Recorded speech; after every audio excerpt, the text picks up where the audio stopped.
এমন একটা নাম যে নামটা শুনলে আজও খুলনার ঘাট এলাকার মানুষের বুকের ভেতরটা কেঁপে ওঠে। 60 থেকে 70টা খুন, অথচ কোনো লাশের হদিশ নেই, কোনো প্রমাণ নেই। স্রেফ একটা সন্দেহের বশবর্তী হয়ে জলজন্ত মানুষকে সিমেন্টের বস্তায় ভরে ভৈরব নদী ডুবি দেওয়া যার কাছে ছিল একটা নিছক খেলা মাত্র।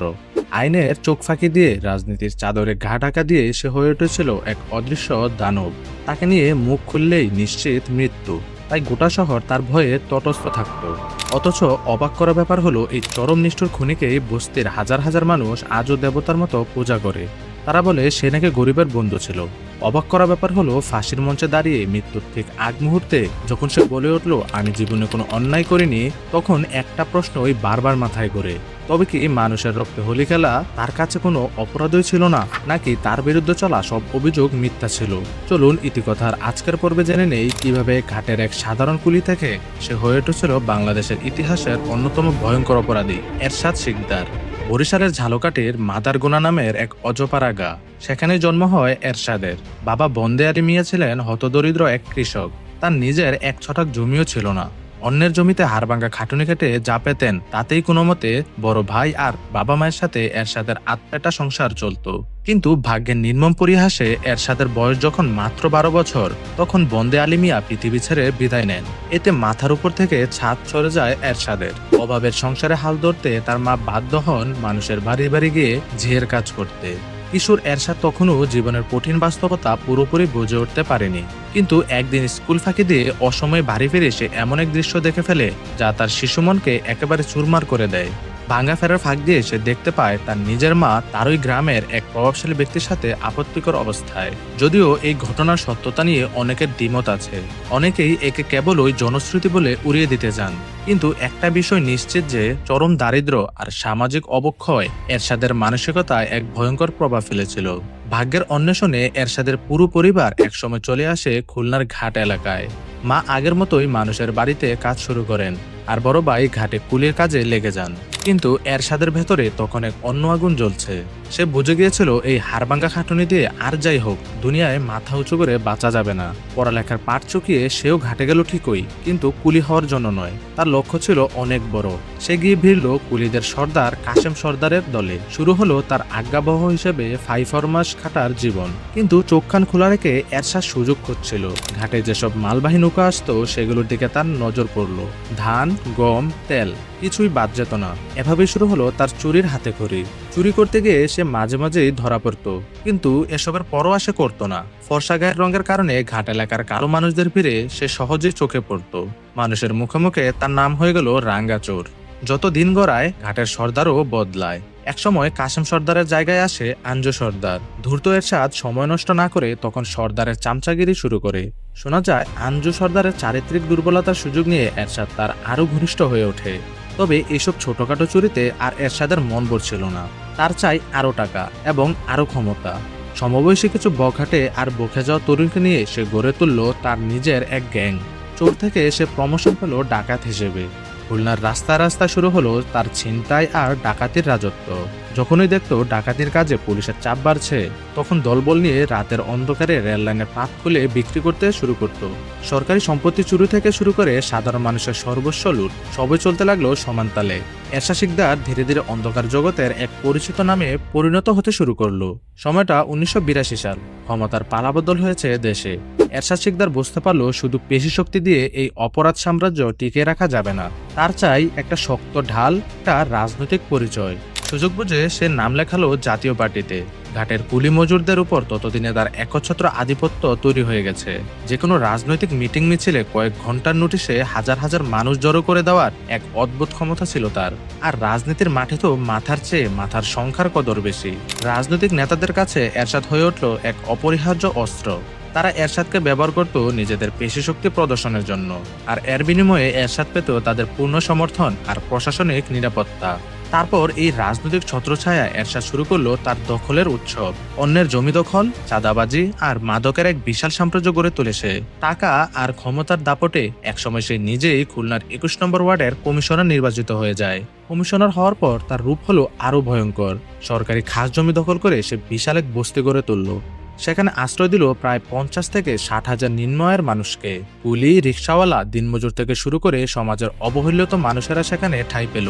এরশাদ খুব ভালো করেই জানতো ক্ষমতার আসনে টিকে থাকতে হলে এই মানুষগুলোর অন্ধ সমর্থন তার দরকার। কারণ ভোটের অঙ্কে একজন দিনমজুর আর একজন শিক্ষিত মানুষের ভোটের দাম সমান। বস্তির মানুষদের যে কোনো বিপদ আপদে সে ত্রাতার ভূমিকায় অবতীর্ণ হতো।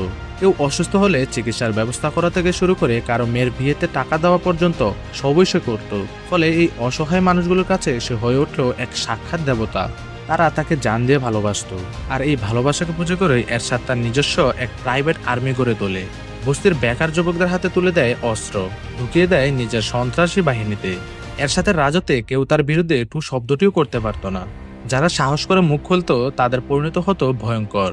3 গার্ড একবার তার চোরাচালানের খবর পুলিশকে জানিয়ে দেওয়ায় 3 জনকে সে নির্মমভাবে খুন করে। এই খুনের দৃশ্য যে লোকটা ভুল করে দেখে ফেলেছিল তাকেও সে দুনিয়া থেকে সরিয়ে দেয়। কোনো প্রমাণ সে রাখতে চাইতো না। অতঃপর সরকার বদল হলো, বিএনপি ক্ষমতায় এলো। এরশাদের রাজনীতির কোনো আদর্শ ছিল না, তার আদর্শ ছিল কেবল ক্ষমতা। সে রাতারাতি ভোল পাল্টে বিএনপিতে যোগ দিল। এরপর সে দখল করলো এলাকার এক বরফ কল।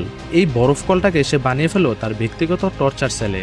বরফ কলের ভেতরে এক গোপন কক্ষে চলত মদ আর জুয়ার আসর। শহরের বড় বড় প্রভাবশালী ব্যক্তি, পুলিশ কর্মকর্তা আর রাজনৈতিক নেতাদের সেখানে দাওয়াত দিয়ে এনে ফুর্তি করার ব্যবস্থা করে দিত। এভাবে সে নিজের নেটওয়ার্কটাকে এমন এক পর্যায়ে নিয়ে গেল যে পুলিশ তার টিকিটিও ছুঁতে পারত না। এরই মাঝে শুরু হলো এলাকা দখলের লড়াই।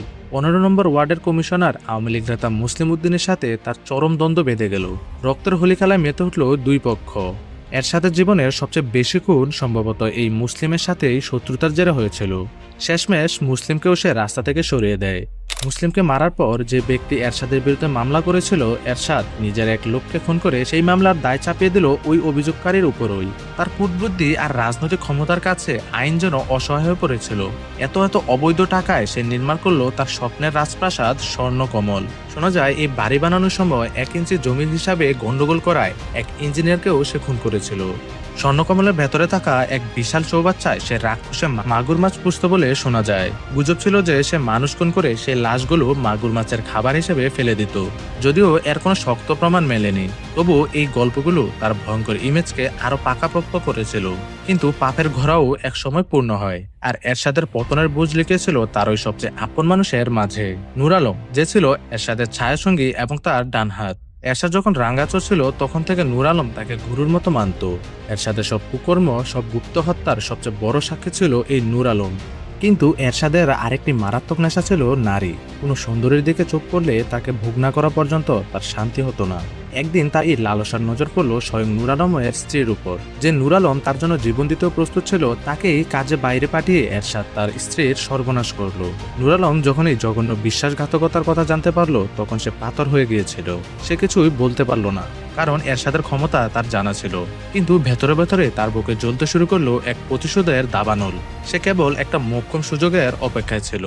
অবশেষে সেই সুযোগ এলো 1999 সালে। যুবলীগ নেতা খালিদের সাথে এরশাদের ব্যবসায়িক দ্বন্দ্ব শুরু হয়। পুরনো কৌশলে এরশাদ খালিদ আর তার সঙ্গীদের বরফ কলে দাওয়াত করে আনলো। টেবিলে থরে থরে সাজানো হলো দামি খাবার। খুব যত্ন করে তাদের খাওয়ানোর পর মুহূর্তের মধ্যে পরিবেশ বদলে যায়। এরশাদ আর তার বাহিনী তাদের উপর ঝাঁপিয়ে পড়ল। পিটিয়ে তাদের অজ্ঞান করে নাইলনের দড়ি দিয়ে শ্বাসরোধ করে খালিদকে হত্যা করা হয়। এরপর লাশ সিমেন্টের বস্তায় ভরে ডুবিয়ে দেওয়া হলো নদীতে।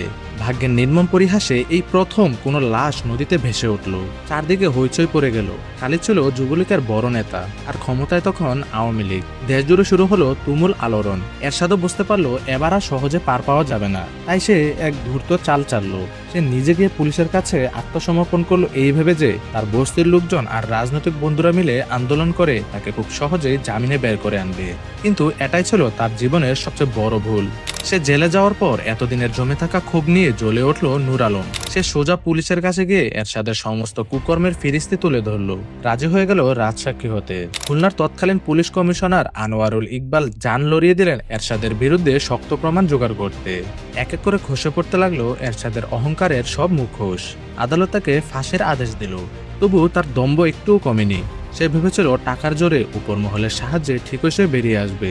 কিন্তু মহামান্য রাষ্ট্রপতির কাছে তার প্রাণ ভিক্ষার আবেদনও যখন নাকচ হয়ে গেল, তখন সে বুঝতে পারল মৃত্যুর আর কোনো বিকল্প নেই। জেলের ভেতরে সে আত্মহত্যার চেষ্টা করেছিল, কিন্তু পারেনি। মৃত্যুর প্রহর গুনতে গুনতে সে নিজেই গান লিখে গাইতো, আমি তো মরে যাব, চলে যাব, রেখে যাব সবই। আমি মরে যাব, আমি তো মরে যাব। অবশেষে 2004 সালের 10ই মে রাত 12টা 1 মিনিটে জেলের অন্ধকার সেলে তার ফাঁসি কার্যকর করা হয়। মৃত্যুর ঠিক আগ মুহূর্তে জল্লাদকে বলা তার সেই শেষ কথা, আমি কোনো অন্যায় করিনি, আজও এক গভীর রহস্যের জন্ম দেয়। একজন মানুষ কতটা বিকৃত মস্তিষ্কের হলে এতগুলো প্রাণ কেড়ে নেওয়ার পরও নিজেকে নির্দোষ ভাবতে পারে। এভাবেই অবসান ঘটে বাংলাদেশের ইতিহাসের অন্যতম ভয়ঙ্কর এক ত্রাসের রাজত্বের। কিন্তু তার সেই অন্ধকার গল্প আজও বাতাসে কান পাতলে শোনা যায়, যা মানুষের মনে এক আদিম শিহরণ জাগিয়ে তোলে।